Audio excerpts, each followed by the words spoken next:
Good morning, नमस्कार, सत श्री अकाल, स्वादी खाब। कैसे हैं आप सब। आज आपका ट्रैवलिंग साधु फिर आपको एक नई जगह दिखाने के लिए लेकर आ चुका है। इस समय मैं हूँ नखौन रक्षसीमा यानी कि कोराट से करीब करीब 70 किलोमीटर दूर घने जंगलों के किनारे बसे हुए थाईलैंड के सबसे पहले एयर टरबाइन पावर प्रोजेक्ट के बाहर। और अब ये मैं बिल्कुल एंटर कर चुका हूँ। ये पहला एयर टरबाइन आपको दिख गया होगा। मेरे राइट हैंड साइड पे बहुत बड़ी लेक है। अब पहुँचते हैं इसके अंदर और देखते हैं क्या शानदार जगह। वाह, कितनी खूबसूरत जगह है। नज़ारा देखिए। ये विंड मिल्स पहला, ये दूसरा, तीसरा और 4, 5, 6 बहुत सारे। और ये लेक शानदार। इसी लेक के पानी को मूव करा के और विंड के सहारे इलेक्ट्रिसिटी बनाते हैं। यहाँ पे साइकिल किराए पे मिलती हैं। तो अभी मैं साइकिल किराए पे लेता हूँ और फिर आगे चलता हूँ, देखता हूँ कि ये जगह कितनी बड़ी है और कितनी खूबसूरती खैर दिखाई दे ही रही है हम सबको। चलिए। तो अब इस जगह पे घूमने के लिए चूँकि जगह बहुत बड़ी है तो यहाँ बाइसिकल्स किराए पे मिलती हैं। तो मैं अभी यहाँ पे पहुँच गया ताकि साइकिल लेकर के इस जगह को पूरी तरह से घूम पाऊँ। आई बिलीव 40 थाई बात का किराया है इसका। साइकिल सारी यहाँ इसके अंदर खड़ी हुई हैं।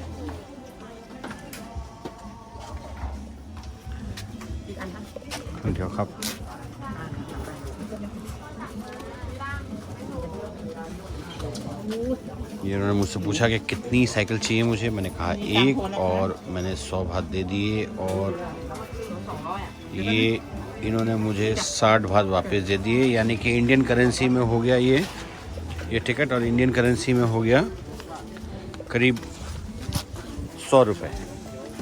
कापुन खाप। यहाँ पे ये साइकिल, बहुत सारी साइकिल्स हैं। अब मुझे चुनना है कि मैं कौन सी साइकिल चलाना चाहता हूँ। मैं कौन सी साइकिल चलाऊं। मुझे लगता है ये थोड़ी ठीक सी है, मैं इसे चूज़ करूंगा। तो मैंने ये बाइसिकल किराए पे ली है। ये एरिया बहुत बड़ा है और ये विंड मिल्स जो वाटर और विंड दोनों ट्रेंड्स पे काम करती हैं। ये डैम है। मैं अभी सब कुछ देखूंगा। ये साइकिल किराए पे लिए। आइए चलिए चलते हैं और घूमते हैं।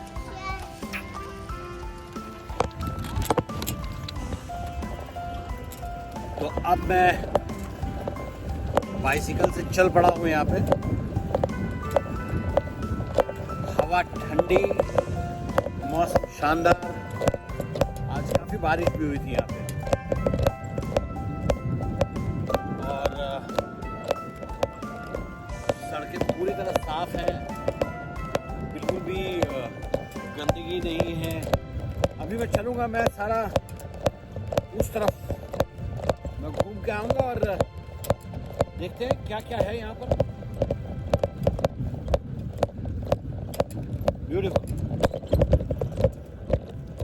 जो लोग भी बैंकॉक से किसी भी वजह से कोराट आते हैं या कोराट घूमने के लिए आते हैं तो उनको सजेशन यही है कि यहाँ ज़रूर आए। Beautiful place. ये मेरी बाइक और डैम के किनारे में खड़ा हुआ हूँ।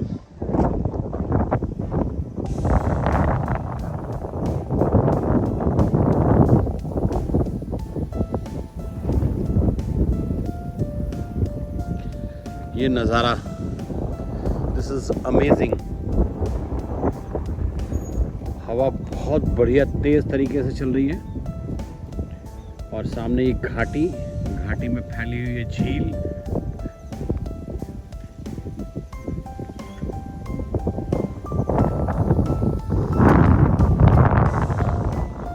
Beauty is only I try to capture मुझे पता नहीं कितना इस कैमरे में समाएगा, बट इट इज़ ब्यूटीफुल।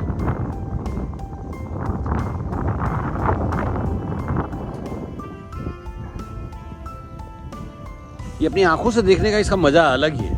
मौसम, जगह, खूबसूरती, सुपर्ब। मैं जब यहाँ आ रहा था तो मैं कुरात शहर से करीब 90 किलोमीटर दूर ड्राइव करके आया। मुझे लग रहा था पता नहीं मैं जहाँ जा रहा हूँ वो उतनी अच्छी जगह होगी कि नहीं। पढ़ा था कि अच्छा है, लोगों ने बताया कि आपको ज़रूर वहाँ एक बार जाना चाहिए। तो मैं ये सोच रहा था कि मैं जा रहा हूँ, इज़ इट ओके और नॉट। और यहाँ पहुँचने के बाद मज़ा आ गया। I really recommend this place. अगर कोई ड्राइव करके यहाँ आ रहा है बैंकॉक से, और अगर कोई किसी काम से आ रहा है, अगर आपके टूरिज़्म लिस्ट में, टूरिंग लिस्ट में अगर ये जगह है, नखोन राचसीमा है, कुरात है, तो यहाँ ज़रूर आइए। It's awesome. वो गाना सुना था कि ये मौसम का जादू है मितवा। सच में देखकर लगता है वो गाना किसी ऐसी जगह को देखकर बनाया गया होगा। kind of awesome, beautiful, खूबसूरत,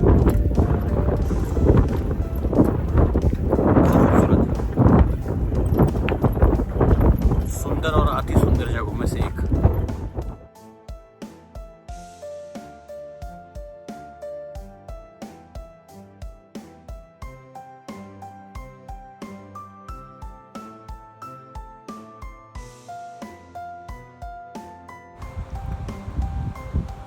वाह, क्या फीलिंग है यहाँ पे साइकिल चलाने की। अरे बच्चों साइड हो जाओ। वाह। इस एयर टरबाइन प्रोजेक्ट का नाम गुनकुल विंड एनर्जी फार्म है। मेरे ख्याल से 2014 में 2014 में ये कंप्लीट हुआ था। और उसी के साथ थाईलैंड की सबसे बड़ी स्पेशलिटी, किसी भी इंडस्ट्रियल या इस तरह के रेवेन्यू प्रोजेक्ट को ये टूरिस्ट डेस्टिनेशन में बदल देते हैं। कितनी भीड़ है, और आज संडे का दिन भी नहीं है। मेरे लेफ्ट हैंड साइड पे ये थाईलैंड के तीसरे नंबर पे सबसे बड़ा डैम है। इसका नाम मैं भूल गया, मुझे याद नहीं। ये आप टरबाइन्स का साइज़ देखिए, सुपर्ब, शानदार। इसकी कैपेसिटी 225 मेगावाट है, और ये नखोन राचसीमा यानी कुराट से 70 किलोमीटर दूर है, और बैंकॉक से करीब करीब 350 किलोमीटर दूर। नज़ारा शानदार।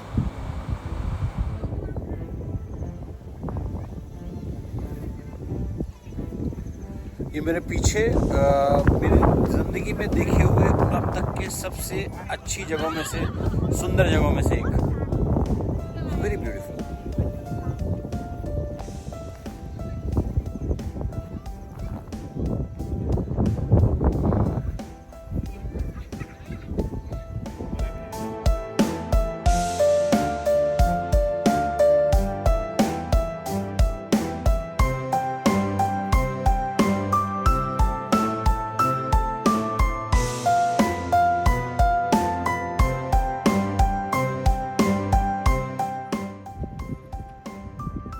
यहाँ पे अगर आप आना चाहें तो बैंकॉक से अगर आप आ रहे हैं तो मिनी वैन्स चलती हैं, वो करीब 600-700 बात लेती हैं, यानी कि इंडियन करेंसी में होगा करीब 1500 रुपये। और अगर आप बस में आते हैं, एयर कंडीशंस बस भी हैं, एयर कंडीशंस तो सारी हैं, स्लीपर्स भी हैं, और सिटिंग चेयर वाली बसेस हैं। उनका किराया करीब, अगर मैं गलत नहीं हूँ तो 800, 900, 1000 बात के आसपास है। अगर 1000 बात है तो वो करीब 2500 रुपये के आसपास उसका किराया हुआ। बट सड़कें और बसों की क्वालिटी, सिटिंग अरेंजमेंट, कंफर्टेबिलिटी, और बसों में टॉयलेट्स भी होते हैं, तो इन सबको देखते हुए ये किराया कोई बहुत ज़्यादा नहीं है। वो भी तब जब आप इतनी दूर यहाँ अपने देश से ट्रैवल करने आते हैं, तो मैं समझता हूँ कि 450 किलोमीटर जाने के लिए अगर आप एयर कंडीशन बस में 2500 रुपये दे रहे हैं तो ठीक है, बिकॉज ओवरनाइट जर्नी है ये।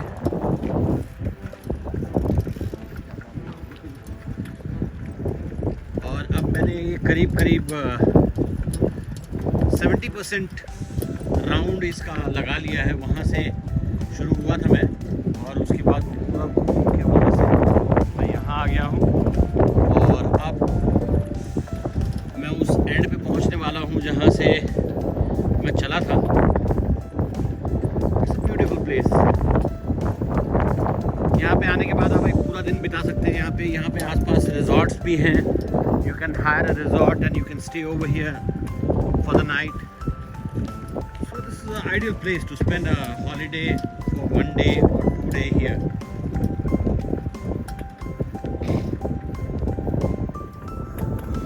तो मेरा ये